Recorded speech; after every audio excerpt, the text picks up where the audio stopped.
Welcome back दोस्तों, मैं हूं आपका अपना दोस्त आरजे तलहा और आपके लिए लेके आए हैं एक बहुत ही ख़ास शो जिसमें हम आज एक पैनल डिस्कशन कर रहे हैं।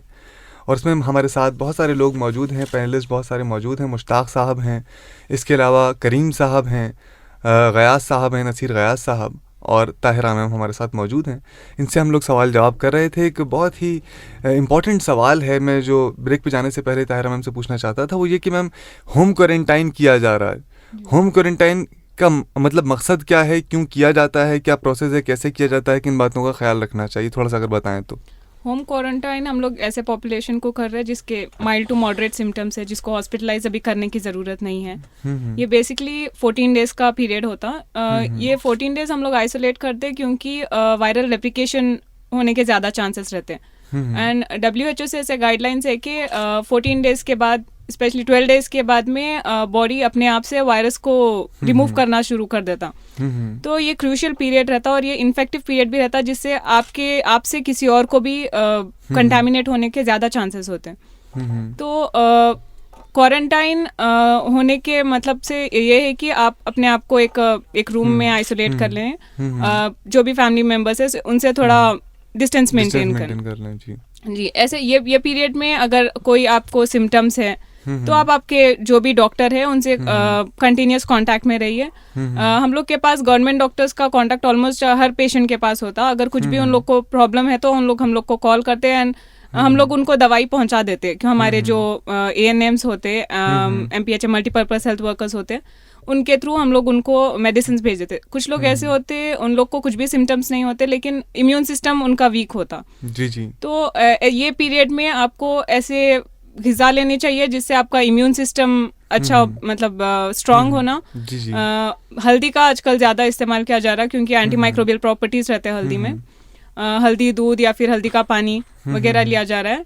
अगर कोई डायबिटीज़ है किसी को या फिर हाइपरटेंशन है या फिर ऐसे कोई मेडिसिन ले रहे जिससे उनके इम्यून सिस्टम कमज़ोर हो रहा, ऐसे लोग ख़ास ख्याल रखना कि क्वारंटाइन पीरियड में उन लोग अपना जो शुगर लेवल्स है या फिर BP लेवल्स है वो कंट्रोल में रखें। जी। उसके साथ हम लोग vitamin C tablets, zinc tablets जो है जो आपके इम्यून सिस्टम को स्ट्रॉन्ग करता, वैसे टैबलेट्स लेने का हम लोग एडवाइस देते अभी।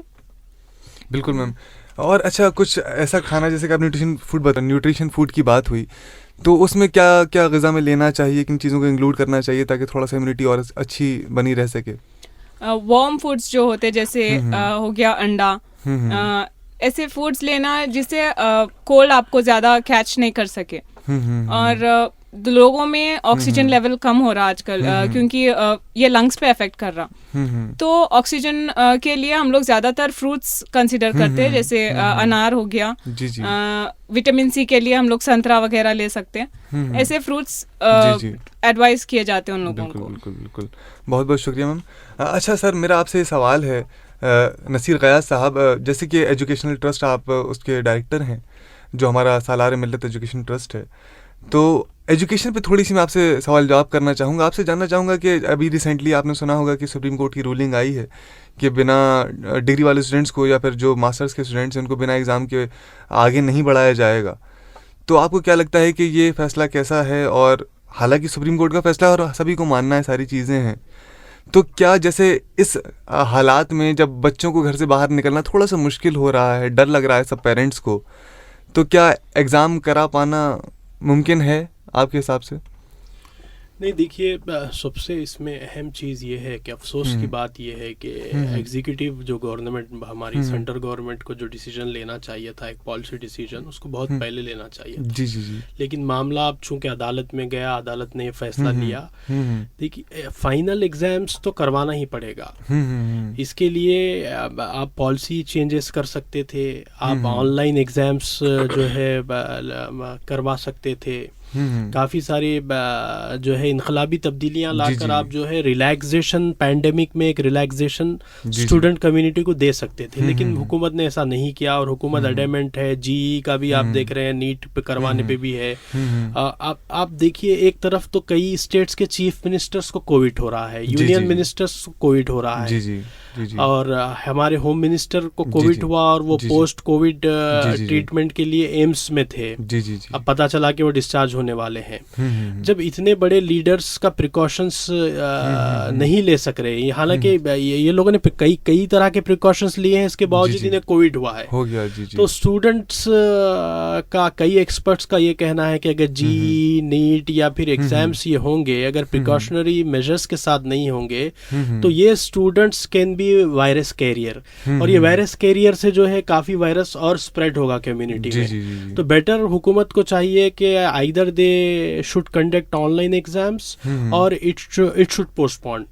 ऐसा नहीं है कि पेंडेमिक होगा, प्रिकॉशंस नहीं करेंगे, एग्जाम्स करवाएंगे, एडामेंट रहेंगे। आपको पॉलिसी चेंजेस के लिए जो है इनकलाबी इक़दाम उठाने की ज़रूरत है। और रहा सवाल छोटे स्कूल्स का, तो दुनिया भर में आप देख रहे हैं कि स्कूल्स के मामले में जो सॉफ्ट अप्रोचेस है गवर्नमेंट का प्रमोट किया गया, हमारे पास भी प्रमोट किया गया, लेकिन कोई अपार्ट फ्रॉम एजुकेशन स्टूडेंट्स जो 6 माह से तकरीबन 6 मंथ से जो घर में हैं, लॉकडाउन के बाद, लॉकडाउन के पीरियड में और लॉकडाउन के बाद जो घरों में हैं, उन पर साइकोलॉजिकल इफेक्ट्स, हेल्थ इफेक्ट्स जो ये घर में रहने से, और उनका लर्निंग कैपेबिलिटीज पे जो इफेक्ट्स हो रहे हैं, या फिर उनकी मेमोरी पे जो लर्नड मेमोरी पे जो उनका असर हो रहा है, इन चीज़ों पे तो कोई बात नहीं कर रहा है, जबकि सबसे ज़्यादा इफेक्ट्स तो इन चीज़ों पे हो रहा है। वो बाहर नहीं निकल पा रहे हैं, खेल नहीं पा रहे हैं, कुछ सीख नहीं पा रहे हैं, वो कैद व बंद की ज़िंदगी गुजार रहे हैं। तो हुकूमत को चाहिए कि at least once in a week जो है पार्क्स खोलें, स्टूडेंट्स को अलाउ करें, एटलीस्ट वो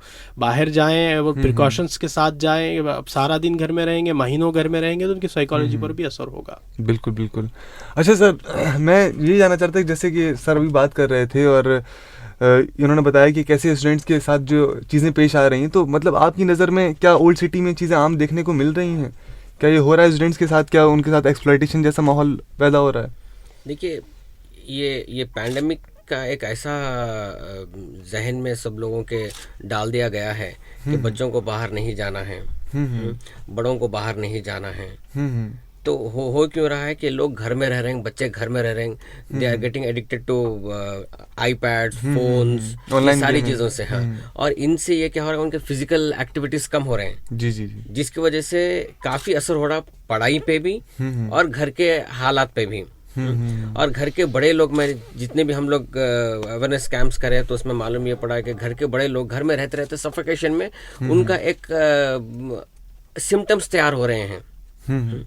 इनकी बाहर जब निकल रही हैं, बात नहीं कर रहे हैं, तो they have developed something called एक ऑब्नॉक्शियस सिम्टम्स तैयार हो रहे हैं। उसकी वजह से भी वो लोग की तबीयत खराब हो रही है। ये थोड़ी चीज़ें देखी गई हैं। जी। अच्छा, तो ऐसे में मतलब किन चीज़ों का ख्याल रखना चाहिए बच्चों को? आप क्या मशवरा देना चाहेंगे, क्योंकि आप काफ़ी टाइम से यहाँ काम कर रहे हैं, आपने काफ़ी ज़्यादा काम किया हुआ है, तो कैसे चीज़ों को बेहतर बनाया जा सके?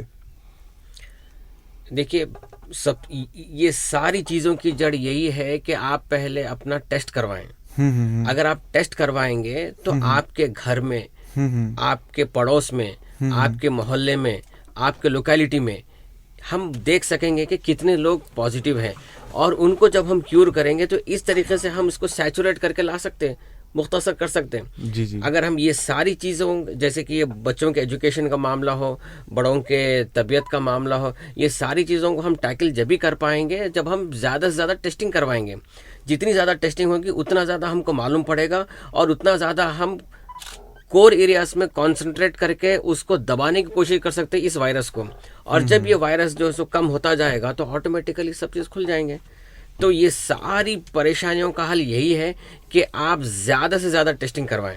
टेस्ट करवा के अपने आप को सही साबित करने से भाई हाँ ज़्यादा बेहतर है। बिल्कुल सही कहा। अच्छा सर, आप बता रहे थे भी कि ऑनलाइन की बात चल रही थी, ऑनलाइन एग्ज़ाम लेने चाहिए, तो क्या ऑनलाइन एजुकेशन जो चल रही है वो आपके हिसाब से ऑथेंटिक है, वो सही तरीका है एक बच्चों को एजुकेट करने का आपकी नज़र में? नहीं, इसमें देखिए 2 चीज़ें हैं। एक तो डिजिटल लिटरेसी का मामला है। जी। आपको पता करना पड़ेगा कि कितना डिजिटल लिटरेसी का रेट है।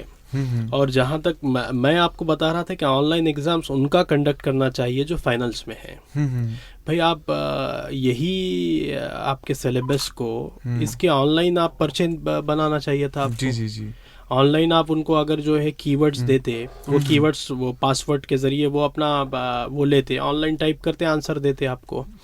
और प्रैक्टिकल एग्जाम्स की तो आपको करवाने की ज़रूरत ही नहीं थी, थ्योरेटिकल पूरे उनके पेपर्स ऑनलाइन आप करवा सकते थे। रहा सवाल छोटे बच्चों के लिए ऑनलाइन क्लासेस का जो कॉन्सेप्ट है, ये देखिए इंडिया जैसे मुल्क में जहाँ पे 10 करोड़ बच्चे मिड डे मील जिन्हें जो है सिर्फ मिड डे मील के लिए जो है स्कूल जाते हैं, तालीम के लिए उनका ज्यादा फोकस नहीं रहता, वो इसलिए फोकस रहता है कि वन टाइम मील उन्हें स्कूल में मिलेगा।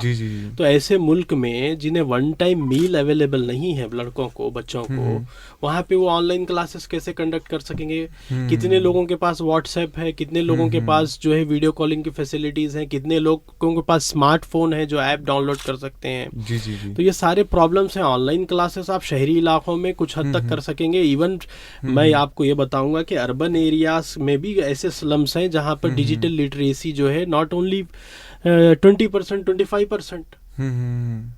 तो ये प्रैक्टिकल प्रॉब्लम्स हैं। अब इनको प्रमोट कर दिया गया है। नेक्स्ट ईयर ही ये ऑनलाइन क्लासेस इस साल इस तरह के स्टूडेंट्स के लिए कंडक्ट करना ठीक नहीं है। आप पैंडेमिक पे फोकस करें, पैंडेमिक को जल्द से जल्द ख़त्म करें, रैपिड टेस्टिंग करें, टेस्टिंग को ग्रो करें। टेस्टिंग में तेज़ी करने के मामले में गवर्नमेंट ने भी ताख़ीर की और मरकज़ी हुकूमत की नाकामियों का नतीजा है कि ये पैंडेमिक के जो मल्टी इफ़ेक्ट्स हैं वो सोसाइटी, कम्युनिटी और स्टूडेंट कम्युनिटी पर काफ़ी ज़्यादा असरअंदाज हुए हैं। अब जीई और नीट की तैयारी के लिए आप बताइए, महीनों सालों तैयारी की जाती है। अब आप 6 महीने उसमें डिले कर दिया आपने। अब यहाँ आप फिर उनको टाइम नहीं दिया स्टूडेंट्स को। अगर आप पहले ऐलान करते और कहते कि दिसंबर के महीने में हम करवाएंगे तो students at least they will get 2 month to prepare.